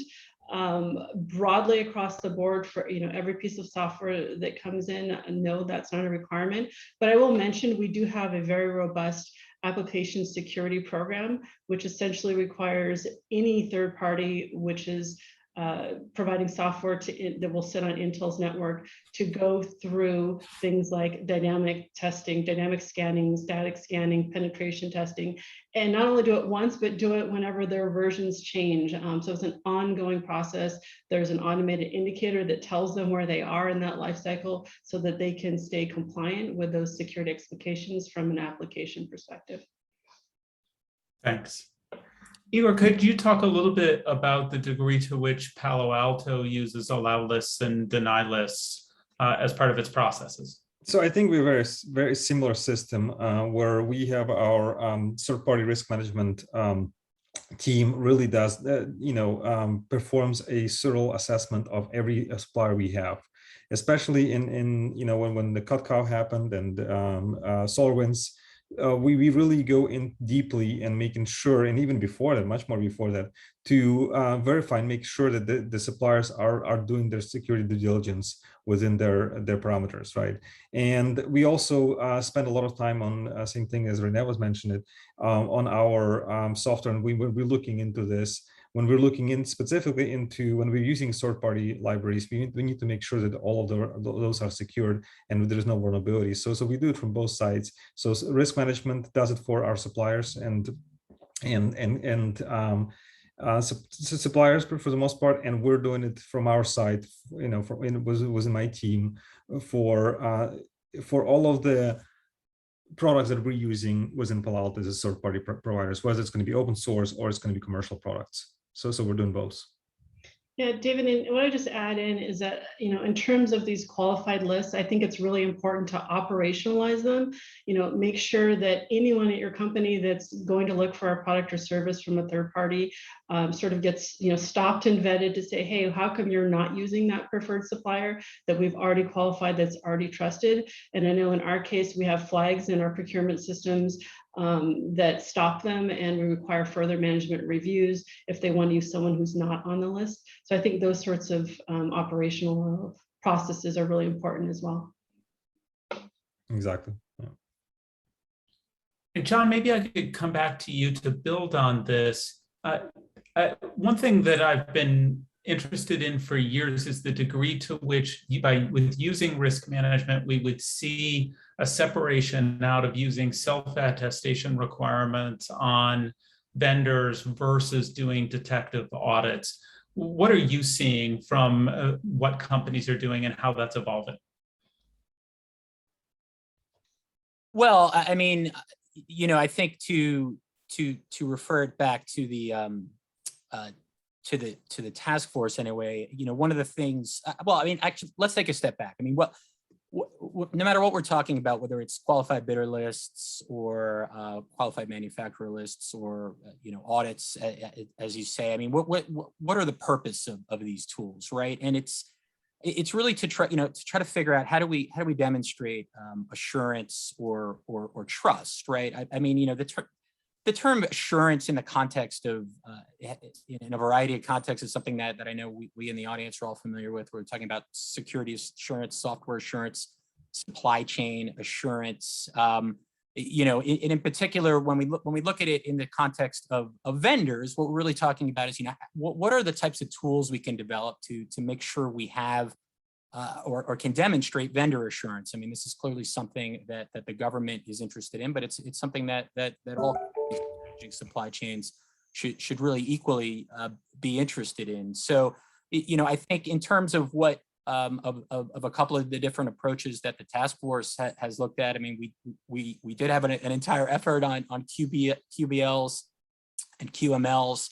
I know that Renee and Igor talked quite a bit about those already, but I guess I would just refer the audience to those resources because we really did a pretty thorough analysis of existing qualified bidder and manufacturers lists in the context of several different government programs that use them, things such as the DoD's CMMC and the DHS Continuous Diagnostics and Mitigation Program, and then really try to kind of deconstruct those programs and then try to extrapolate various different risk, criteria and other topics, and doing it kind of through the lens of NIST SP 800-161 to really try to figure out, how can these lists also be useful and consumable by private sector organizations and others. I mean, something, that I think is really important, and I think Renee mentioned this, is that, at least the way we looked at it, we looked at it strictly from the,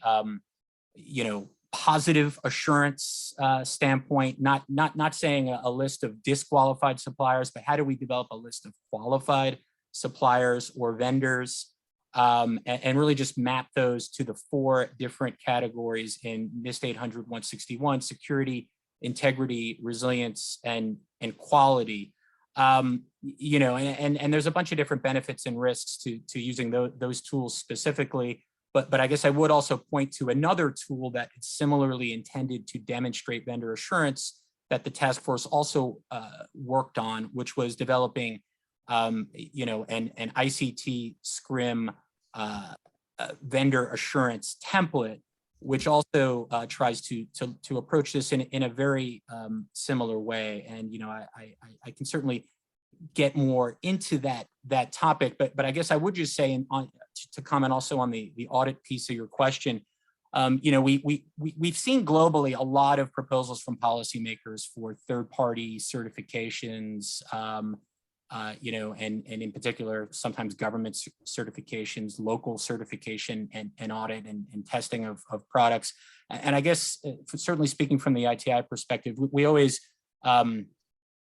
advise caution, and actually had put out and published a set of security certification principles earlier this year, or perhaps late last year, that really focused on this because, one of the biggest problems of all in this area is that if you've got different governments around the world or different agencies all imposing different types of certification or auditing requirements in a bunch of different ways, it's going to make it impossible for companies to actually comply with these potentially diverging requirements. And that's why the kind of standardized way of rebuilding these requirements that in the way the task force looked at, I think is really useful.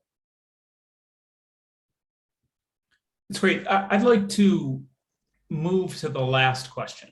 And it's a bit of an open-ended question. I want to start with Igor. And then ask Renee, you and John to both comment on this. I'm wondering, is there something with thinking about a private sector perspective that you would most want government to focus on that would make it easier to do supply chain risk management in practice in the private sector? That's an interesting question for sure. So I think regulations are good, in my opinion. When we are starting with any regulations, whether it's going to be self-driving cars or FAA regulations, for example, right? I mean, there's a lot of regulation in that space, and we don't have that many regulations right now in cybersecurity, right? Cybersecurity is really unregulated area for the most part. There's a few states like New York State and some other ones that when they have more regulations around cybersecurity, but in general, I think we're missing some of that in the industry. And I wouldn't be surprised if we're going to have more and more regulations around cybersecurity, coming down the pipe in the future. But for the most part, I think it's really useful what we're doing now already with Sbomb, for example, right? I mean, if everybody's going to be able to share the information and you'll be able to analyze the information within your company, then you'll, for the most part, in real time, be able to say what risk you have with every supplier or every third party coming into your business for the most part, right? And I think this is something that I'm really looking forward. That transparency really provides a lot of information to my business to really assess the risks where we are in the process, right? So if we're going to have actually mandatory regulation about Sbomb, not only to when you sell to the government, but also when you sell to other businesses, right? I mean, that's something that I would really like to see happening in the near future, from my perspective. Fantastic. Okay, so that's great. We got one, which is further encouragement and incentives for Sbomb deployment. That sounds great. Renee, you want to add a second? Yeah, I have several actually. In terms of private sector efforts and focus areas, I would just want to reiterate some of the basic things here. Don't lose track of the importance of good cyber hygiene, both for your company and for your suppliers. Ensure that your supply chain risk management program is also aligned to the particular threats that face your business. There is not a one-size-fits-all approach. If you look at how a NIST 161 is applied, it isn't specific to one particular industry, or you must do this or must do that. I think you do need to tailor it for your business. I do also think it's really important to continue to monitor and collaborate with the various industry, government, and academic groups to stay on top of the evolving threat landscapes and help ultimately design better risk management solutions. And then I'll just add one other comment around the executive order on improving America's supply chain. We really do think this is a positive step towards building a more secure foundation for software development. This executive order has clearly highlighted the need to fund and implement the recently enacted CHIPS Act, the CHIPS for America Act, that will help incentivize domestic semiconductor manufacturing and R&D.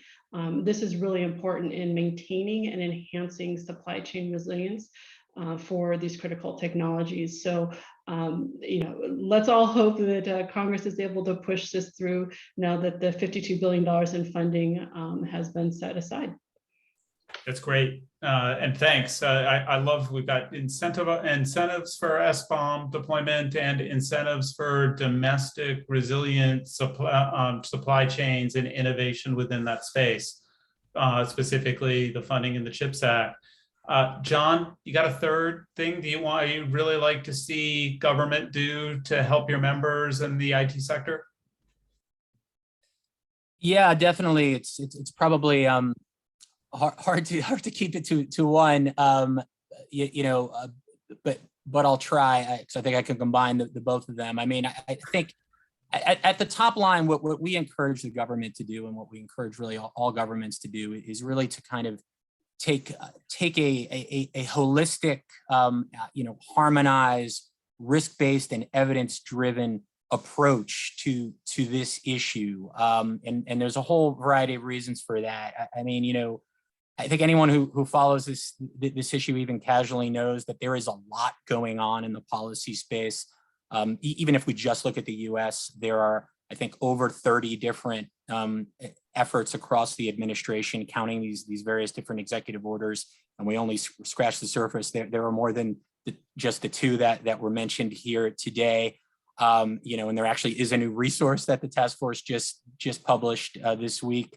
It's kind of an inventory or a supply chain resources library. And so, if we're going to do this, get this policy right, we need to have all the efforts coordinated and holistic, and because that'll certainly, amongst other things, create a better policy and make it easier for companies to comply here. And then the other thing is, I mentioned earlier there are 200 plus different supplier related risks to supply chain, right? And there are a whole host more that are specific to different products and services. And it's just a good reminder that we don't want to be too prescriptive or overly focused on just one of those risks. I mean, there are lots of good reasons to focus on foreign adversaries and even the country of origin of certain suppliers and things like that.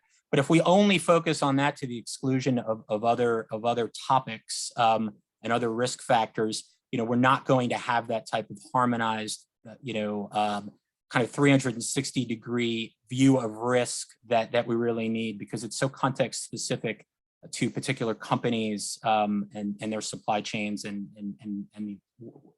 what is actually comprised in their products. So I would just urge the government to continue to look at this issue broadly and to just connect it to what Renee said.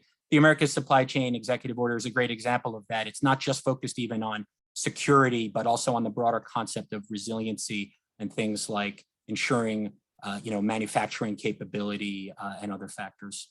Thanks. Great. That is a great place to leave this. Thank you to all three of you. That's fantastic. And I know I'm going to be using the recording of this with my students because I think there's so much here from both panels.